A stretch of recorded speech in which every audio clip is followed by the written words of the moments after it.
are Tim Balfour, who runs TJason Photos, and Rob Buco, who runs Rob Buco Photography, as well as Memories Photography Studio. Welcome, guys. Thank you very much for being on the Artist Spotlight today. All right, thank you. Okay, so you guys are both photographers in Rhode Island. You have a lot of wonderful work that we see behind us. Are you guys self-taught? Have you taken any classes? How did you learn to do this? I am self-taught. Okay. As long as I remember, since I was a little kid, I always had a camera in my hand. And you know, moving from using film onto digital, it's all just self-taught, reading manuals, you know, the online tutorials and that sort. Basically the same thing as Tim. It's always been a hobby of mine since I was a little kid. I would always get film for Christmas instead of big toys, and from there I just made it into my business after years and years of pounding the streets and showing my work. Has it gotten easier going from films that you started, guys, with actual, I'm assuming, like Polaroid style film and going into digital photography? Does it? It's more economical going the digital route. Really? Right. How so? Well, when I took photography 1 and 2 in college, it was just extremely expensive to develop your own film. I'm glad I know how to do it. Right. I haven't done it in years, but I remember it was very hefty as far as cost is concerned. And I'm more of a instant gratification person, so I like to take 1,000 pictures and be able to see them automatically instead of waiting to develop. Okay. Right, basically the same thing with me. So the digital is definitely easier to deal with, and I can control it. Okay. Whereas with film, you send it out, and somebody else is messing around with your work. True. With digital, I can control it. I can crop it the way I want to have it cropped. If I need to adjust the color, I can adjust it to what I like it to be, and not what somebody else likes it to be. So technology has definitely made photography a lot more accessible? Yeah. A lot more accessible, but everybody who has a digital camera at this point is a photographer. So your competition is times 100, I think. Okay. Yeah.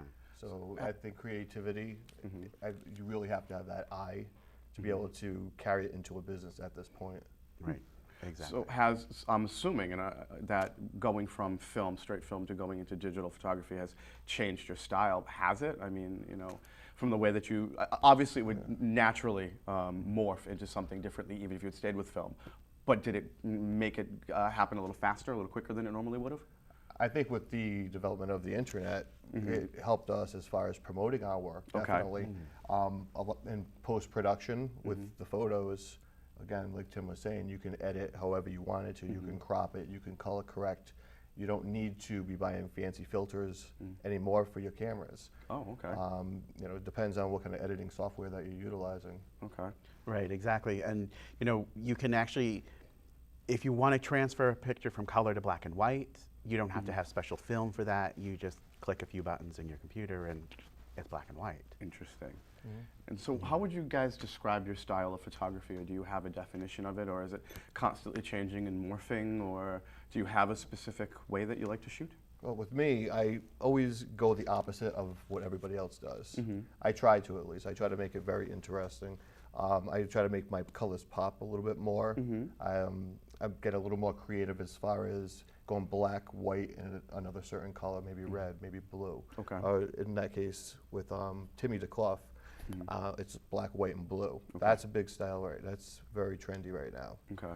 But I usually go with the opposite of what other people do, and that's what gets me noticed, I think. Okay. Right, and for me, I do a lot of nature photography.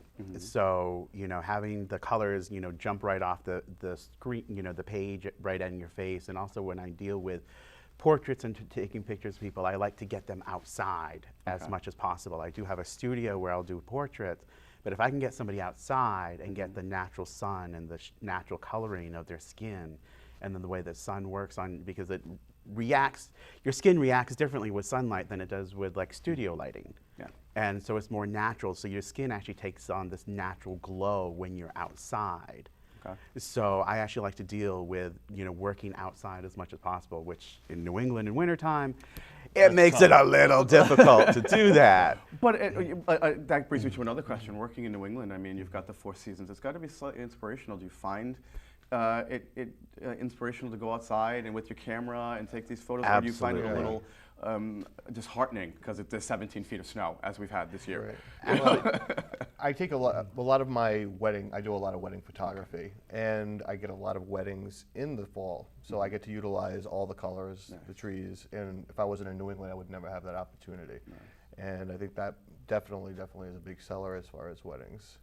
Right, and being in New England and doing mostly nature photography, you know, I have all the seasons, all the colors, and you know, because I mean, snow, you know, you have mounds of snow everywhere, but when you get out in the country and there's not plowed mounds of snow, dirty snow everywhere, it's actually really pretty. You know, it is. It's beautiful. If you don't have to shovel it, it's pretty. You don't have to shovel it. You know, like I say, you know, I look out my front window. I'm like, yeah, it's pretty for like 10 minutes, and then I have to shovel. You know, but you know, where my folks live, they live up in Maine, and they live in the middle of the woods. And to be around their house in the wintertime when there's a lot of snow out, it's very, very pretty, and you can get some beautiful, beautiful pictures. You know, in the snow. I mean, it's just absolutely beautiful. You know, you have animals running around and whatnot, and it's very. You know, it's very, very cool. Okay. I go with my wedding photography, a lot of vintage, a lot of black and white. I try to bring it back to the 1920s, 30s, and 40s, mainly because my grandmother would always show me boxes and boxes and boxes of all her friends, all their weddings. Coming from an Italian family, there was a lot of weddings and there was a lot of children, so that's what I was exposed to at an early age, and that's all I remember, so that's why my wedding photography may take on more of a vintage tone. And I think it's appreciated at this point instead of it being so color corrected. Okay. Yeah, for me, it's basically, it's the ability to stop time. Okay. You know, for a fraction of a second, you can stop time for someone's life, you know, just like that. Just capture a moment that, you know, can be, you know, I've only done one wedding, and it was a friend of mine's wedding, and I was able to just snap a picture of one of the brides and her father that nobody else saw.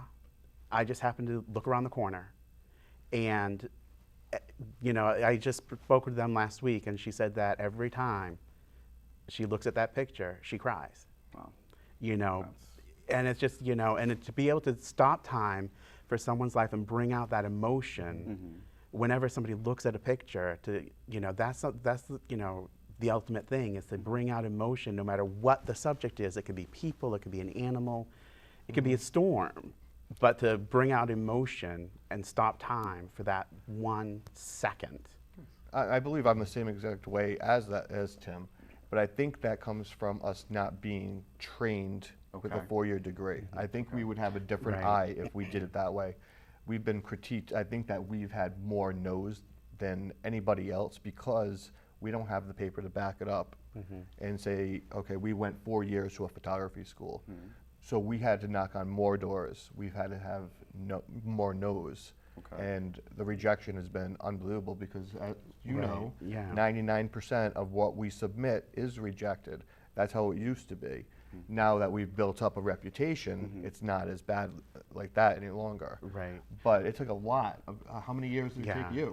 It's many. It's taken me 15 years to actually not get a no, you know, not get no's repetitively, and to actually have a clientele base that refers. I get a lot of referrals, obviously. I don't even advertise that much.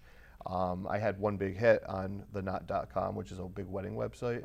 And I was in Rhode Island's top 10, I believe, for 2010, a best pick. That brought in a lot of people I did not know, but most of my business is referral based. Right, and I think having somebody who hasn't gone to school and doesn't have all the knowledge, because I have a good friend of mine who has a degree in photography, and he's very successful at what he does, but whenever we used to take, you know, little vacations together, and, you know, he would spend 15 minutes trying to take a picture of a church steeple. What? And and you know, and he's like, well, the lighting this, the lighting that. I'm like, you know, and they're too concerned. So, you know, so a lot of people, they get too concerned as to, well, it's supposed to do this, you're supposed to do that, and so they're shooting from their head.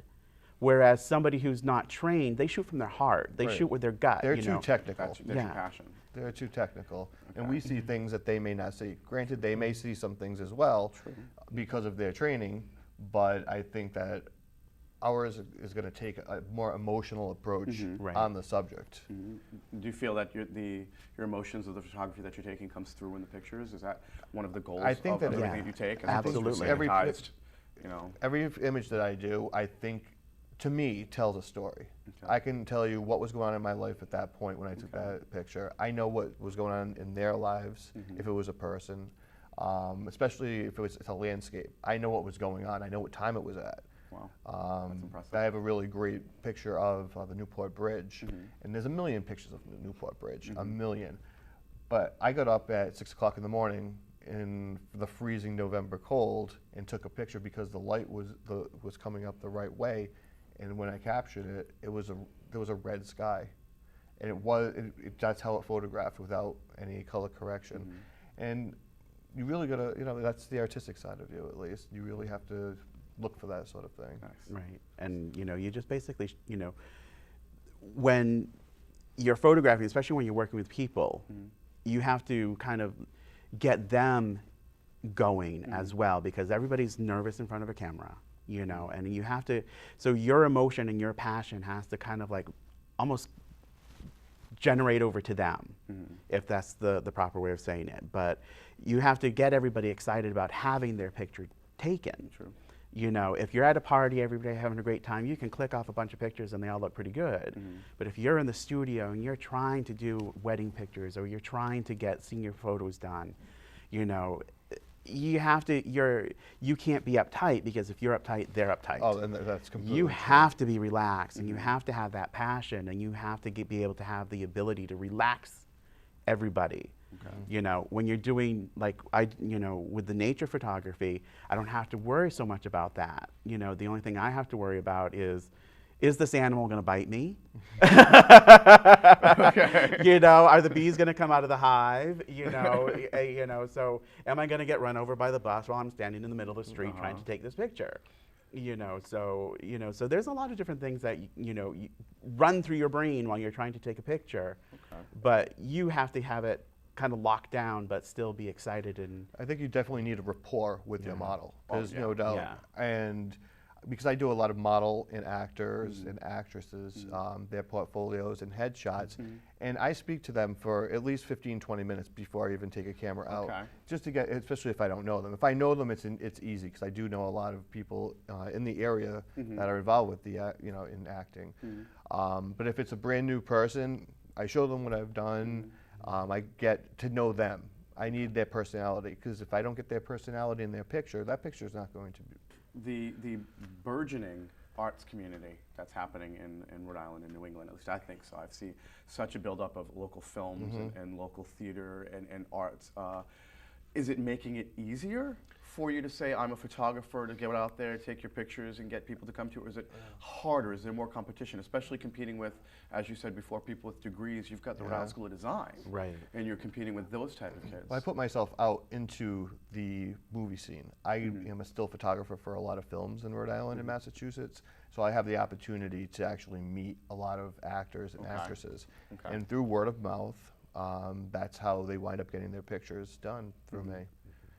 So I expose myself to them to bring them into my business, and they do see all my pictures online as well for the set still photography for different films. And then I get referrals from them, so it's a referral-based business. Right, exactly. Yeah, same thing with me. Mine is pretty much all referral. So there's one person that I've done their pictures for a few years. They're a costume designer. And they go to like these anime conventions and they dress up in character and everything like that. So every time he does up a new character and does a new costume, he's in the studio, we're doing pictures, and now all his friends see those pictures. And so I've gotten a lot of business just off from that one person. And so now it's just kind of branched out. So I actually have a lot of these, they're called cosplayers. And so they do all the anime conventions and they go in costume and in character. So I'll do up all their pictures for them while they're in costume and character and everything, because they all have these portfolios. And if they do well, then these other conventions will actually hire them to go to their convention. This is local? And this is local. I never heard of it. Okay. Yeah, so this is local. So yeah, so I had to look it up when they said, yeah, I'm a cosplayer. I'm like, I had to look it up. I had no idea what he was talking about.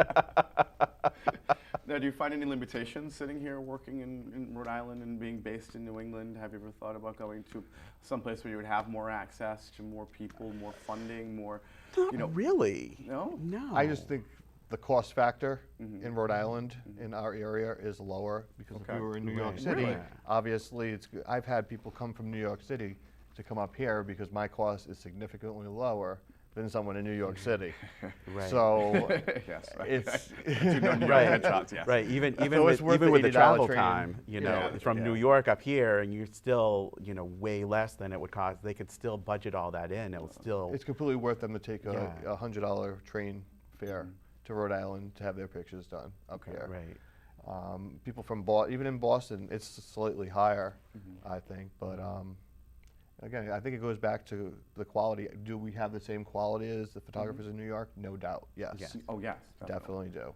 I think the only not disadvantage, but I don't know. I don't know. What do you think, Tim? Yeah, I've had a few people come down from Boston to have me do their pictures. I've had interest from people in New York to have to just come up and do it, and just because it is less expensive. But I think we have the same skill, we have the same skill set. Sometimes we're even better than what they're getting in New York or into Boston. Just because they're in a big city doesn't make them better. No. So, and I think, being in Rhode Island, we're kind of, in the middle of the mix. We're right between New York, we're right between Boston. We're close enough so somebody in Hartford can get into here. So I think, being in Rhode Island is, we're right in the middle of it, so we can But I think that bring if you're people in New York City, in LA, and you're working for a photo stock company or a photo portrait studio, they may be shooting with $25,000 cameras. Okay. But as you know, it is not the camera. Right. It is not the $25,000 camera. You may have a $1,000 camera, may have a $500 camera. It's the eye, and it's the take on the picture. It's getting the emotion. So again, it's not the lens. I mean, a good lens does help. Okay. Right. Because maybe you don't have to take as many pictures. But I'm completely happy with shooting what I shoot. If someone gave me a $25,000 camera, I'd be more than happy to take it. Right, exactly. I'd be happy to take it. I'm not a photographer. I'd be like, right here. But I would probably put it on eBay and get five ones. No, you just had the opportunity to ask for one, and now they're going to Yeah, sell it. now you're going to sell it. Feel free.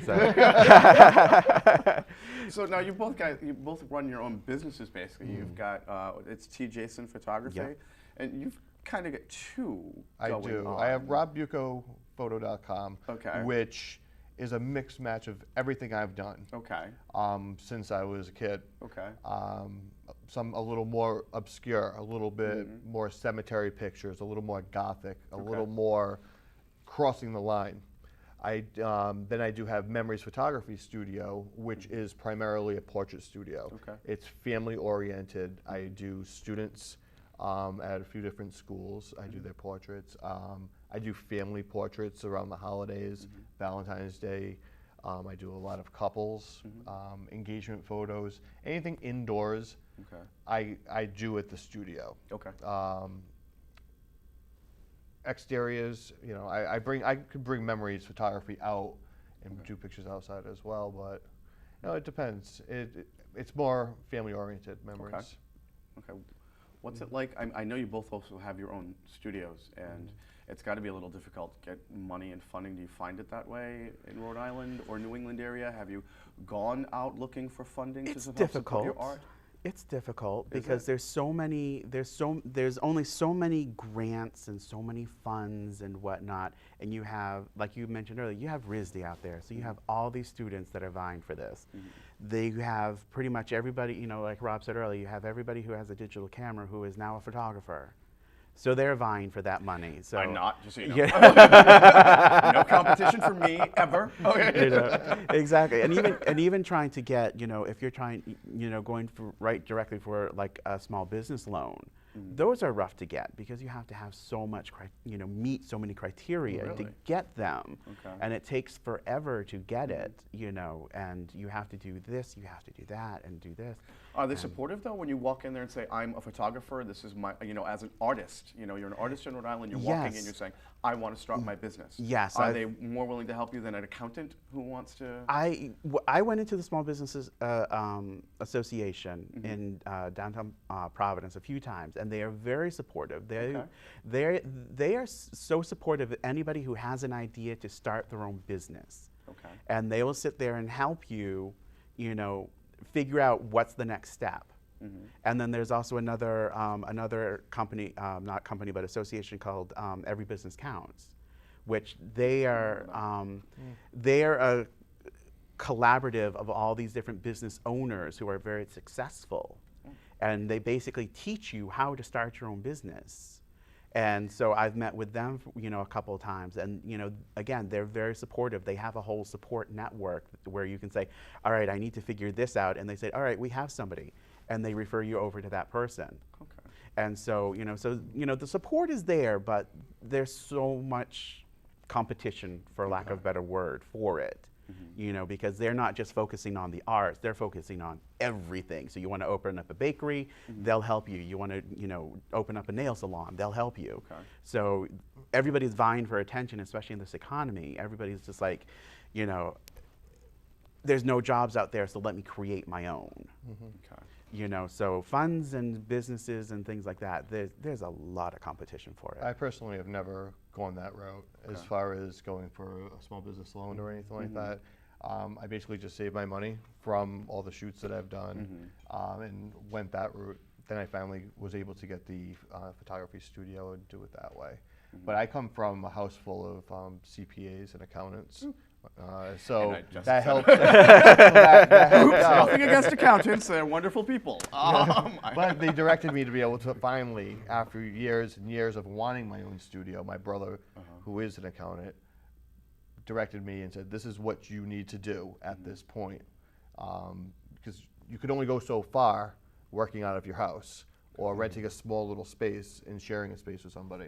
You have to go full force. You got to advertise. You got to treat it like it's a coffee shop in a way. You have to put coupons out there. You have to hand your card out like you're a mortgage broker. You've got to be very visible. And the second you hear anybody say, "Oh, I need a photographer to do an event," well, here's my card. Now, because of the fact that it sounds very competitive, being a photographer. Does that not allow for a tight-knit photography community? I mean, there's a film community, there's a theater community, there's a dance community. We all get together, we all know each other, we all run into each other. But you're still going. You're still going for the same role, or if you're going for the same role with somebody, then you may try to be better than them, and it may not turn into a cat fight. But let me just throw in for the difference is that, and for most, we discussed this on previous shows and prior shows. For most actors, we're not getting paid. We're not losing money. So yes, I'm losing out on a part I may have wanted, but it's not going to hurt my bank account. So that's what I'm wondering. I mean, you guys are actually making money off of this, working in New England, in the state of Rhode Island. Does it hurt from becoming a community, from working with other photographers, collaborating? I think collaborating, I think if you're looking at it more towards an advertising standpoint, if Tim and I did something together, we're both promoting each other. So I'm bringing all of my clientele base, all of people that enjoy my photography, I bring Tim into that world. Vice versa, he would do the same thing. Okay. So I think the collaboration with photography is different because everybody has their own style. And sometimes they don't work well together. Sometimes they do work well together, and especially if you're trying to do the same, let's say we do one event, and you have myself, you have Rob, and one other photographer, you're going to get 3 different styles of pictures. Which, some people would be happy with, and some people will not be happy with that. So I mean, it's just, everybody shoots differently. I just see that as far as it being a difficult situation, the different kind of photographies that there are, there's the collaborative that Tim and I would do for a show. But I think that runway photography is by far the most cutthroat and evil. I've been involved with it at on the West Coast. I remember that. On the West Coast, the charity fashion show at Stanford University. and I was in the pit with the photographers, right at the base of the runway, and it was very, very difficult because you have 19-year-old kids that are willing to beat you with their camera to get the shot. Holy crap. And it's a violent situation, and I never even thought of it until I got hit for the first time. But that's something that I will never do again, but that's cutthroat. There you are, the largest fashion show in the country, on the West Coast, and you need those pictures. I mean, you have big names. You have Angel Christian, you have Marc Jacobs, models walking, and it's big exposure, and you want that shot. But crazy. you know, it is amazing. So it's amazing. It's a lot more cutthroat in that area than you would right. see it here. But the people that are then they're using $25,000 cameras, and here I am. I'm doing the same thing. Back to the $25,000 camera. I'm focused, but I'm trying to explain that you don't need one because my picture was on the cover of the San Jose Times the next day. And my camera was not $25,000. That's my point. Now, do you find validation though when you get something on the cover of a magazine, or when you get hell yeah. an Absolutely. award? Oh yeah. Or is it just the product itself that's the validation that validates your work? I think it's so far and few between that you actually get a cover. I think you're overwhelmed because or you get an award, and it's just like going, okay, after all this time, trying and trying, finally, you know, it's almost the only way I can describe it is like if an actor won an award for a play that they did or something that they did, or they got a write-up about, you know, they did a great job, and you know, it's like, okay, somebody likes me, you know, somebody, you know, it's like, you like me, you really like me, you know. But I mean, it's Thank you, Sally Field. Yeah, Thank you for exactly. that. I'm channeling. But you know, but I mean, You need some yeah, Boniva? you know, but I mean, it's true. I mean, you get a cover to see your work in print, you know, other than on your wall, you know, or you know, it's a great feeling. Nice. Any type of photography or any type of style or anything that you want to learn that you're looking into, or are you guys just going to kind of let it happen organically and naturally as it happens? But is there any specific, you know, type of individual or landscape you want to shoot? I'm learning HDR right now, HDR photography and green screen. That's my focus for 2011. Okay. Again, it's a lot in post-production after you take the pictures. Okay. I try not to edit my photos extreme. I do edit my photos, but not to an extreme. And with green screen, obviously, you have a lot of editing. Yeah. And in the So HDR photography, it's so surreal in the colors. There's a lot of post-production on that. So we'll see. All right. For me, I've had a green screen for quite a while, but still trying to get the knack of getting the lighting right, so you don't have the green halo and, you know, and everything. Because if you don't have the backlighting right, you have, no matter what you do, you've got this little green halo around the Could be person. interesting. You know, which is weird. You know, and before I bought it, I have cousins that are in California who are photographers, and you know, I mentioned I was going to get a green screen, and they said, be careful of the backlighting. And so you have to have it just right, or else. So that's what I'm focusing on, is trying to get all that, you know, because that will eliminate having to purchase backdrops, you know, and you can put somebody, you know, if you're taking pictures of kids and one of them's like into the planets and space and whatnot, you can put them right on the moon, you know. Yeah, exactly. Nice. Well, we're going to have to wrap this up right now. I want to thank you both for being a guest on the Artist Spotlight Thank today. you. Thank you very much for tuning into the Artist Spotlight. I hope you enjoyed our interview with Tim Balfour and Robert Jude Buco. If you want to find out more about them, if we want to find out more about you guys, how can we go about doing so? My website, it's www.TJasonphotos.com. Okay. And mine is www.robbucophoto.com or memoriesphotostudio.net. Perfect. Wonderful. Thank you both again. Thank you. I hope you enjoyed it. Tune in next month. And remember, go out, see some photography, go see some dance, go see some theater, go see some bands, go see some local art. We do it for the love of it in the hopes that you will love it too. Thanks for tuning in. Thanks, guys. Thanks. And we're just going to say.